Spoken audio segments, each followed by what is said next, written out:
দর্শক, এই মুহূর্তে রয়েছে আমি ঘাটাইল উপজেলা চত্বরে, অর্থাৎ আপনারা দেখতেই পাচ্ছেন এখানে একটি মেলা হচ্ছে, বৃক্ষ মেলা। ঘাটাইল উপজেলা প্রশাসন এবং কৃষি সম্প্রসারণ অধিদপ্তরের আয়োজনে 7 দিনব্যাপী এই বৃক্ষ মেলা চলছে। আপনারা দেখতে পাচ্ছেন ইতিমধ্যে কিন্তু আমরা দেখতে পাচ্ছি গাছপ্রেমী যারা রয়েছেন তারা কিন্তু এখানে সেই গাছ কেনার জন্য আসছে।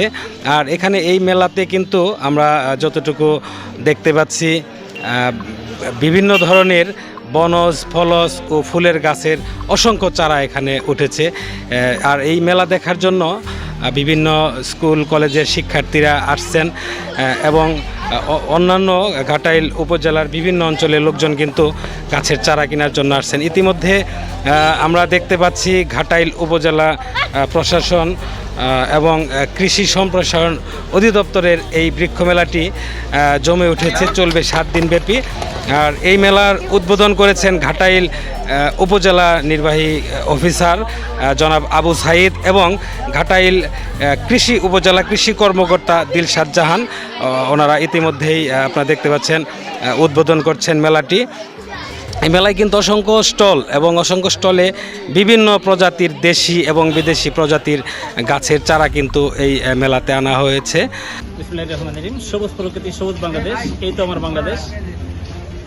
আমরা মনে করি যে ঘাটাইল উপজেলা পরিষদ প্রশাসন কর্তৃক এবং উপজেলা কৃষি সম্প্রসারণ অধিদপ্তর কর্তৃক আয়োজিত আজকের এই বৃক্ষ মেলা অনুষ্ঠান, আজকে যে শুভ উদ্বোধন ঘোষণা করা হলো, এটা আগামী 7 দিনব্যাপী এই প্রাঙ্গণে চলমান থাকবে। যেহেতু বৃক্ষ আছে আমাদের প্রাণ, আমরা এখান থেকে অক্সিজেন পাই, আমাদের প্রাকৃতিক ভারসাম্যের সাথে বৃক্ষের অনেক অবদান। সেই হিসেবে ইতিমধ্যে ঘাটাইল তার সামাজিক বনায়নের ক্ষেত্রে অন্যান্য সকল বনায়নে অনেক বেশি এগিয়ে আছে। এরই ধারাবাহিকতায় আমরা মনে করি যে স্থানীয় জনগণ আরও বেশি, যদি তারা একটি গাছ থাকে তারা 2টি গাছ রোপণ করবে।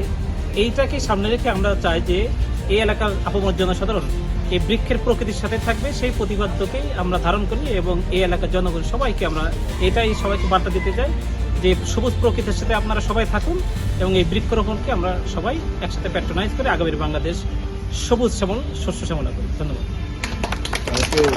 ইতিমধ্যে আমরা দেখতে পাচ্ছি বিভিন্ন স্কুল কলেজের শিক্ষার্থীরা গাছের চারা কেউ কেনার জন্য এসেছে, কেউ দেখার জন্য এসেছে। তবে এই মেলাটি আমরা যতটুকু জানতে পেরেছি, মেলার সময়সীমা হয়তো বাড়িয়ে দেওয়া হতে পারে, এমনটাই জানিয়েছেন আমাদেরকে মেলা কর্তৃপক্ষ। আর এই মেলায় অনেক সুন্দর সুন্দর আমরা দেখতে পাচ্ছি যে অন্যান্য বছরের চেয়ে এবছর কিন্তু ভিন্ন ভিন্ন কিছু গাছের চারা এখানে শোভা পেয়েছে মেলাতে, আমরা দেখতেই পাচ্ছি। দর্শক, এখন একটু জানার চেষ্টা করব আমরা এই মেলায় যারা স্টল নিয়েছেন, যারা নার্সারির মালিক রয়েছেন তাদের সাথে একটু আমরা কথা বলার চেষ্টা করব যে কোন ধরনের গাছ তারা মেলায় এনেছে। আরবেন জান্নাত নার্সারি, আমার কাছে বিদেশি রামভুটান, বিদেশি কাবরাঙ্গা, বিদেশি ডুরিয়ান, সবেদা, শরীফা, সব ধরনের ফল আছে। মিষ্টি তেঁতুল, মিষ্টি লেমন, 3 ফল, বিদেশি সাজনা, সব ধরনের গাছ ইনশাল্লাহ আমাদের নার্সারিতে ফল সহ পান।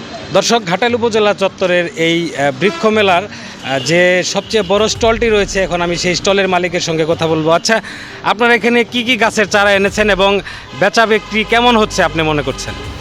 আমার এখানে বিভিন্ন ধরনের ফলের চারা আছে, থাই কাঠিমুন আমের চারা আছে, থাই ব্যানানা আছে, কিউজাই আছে, ব্ল্যাক স্টোর আমের চারা আছে এবং কি চিয়াংমাই আমের চারা আছে, থাই নারকেলের চারা আছে, ভিয়েতনামের নারকেল ভালো ভালো চারা আছে, থাই জাম্বুরা আছে, বিভিন্ন ধরনের চারা আছে আমার এখানে। ভালো বেচাকিনি হচ্ছে। তো আপনার এই নার্সারিতে দেশি গাছের চারা বেশি নাকি বিদেশি গাছের বেশি চারা? আমার এখানে দেশি গাছের চারাই বেশি, তার মধ্যে বিদেশি কিছু কিছু আছে।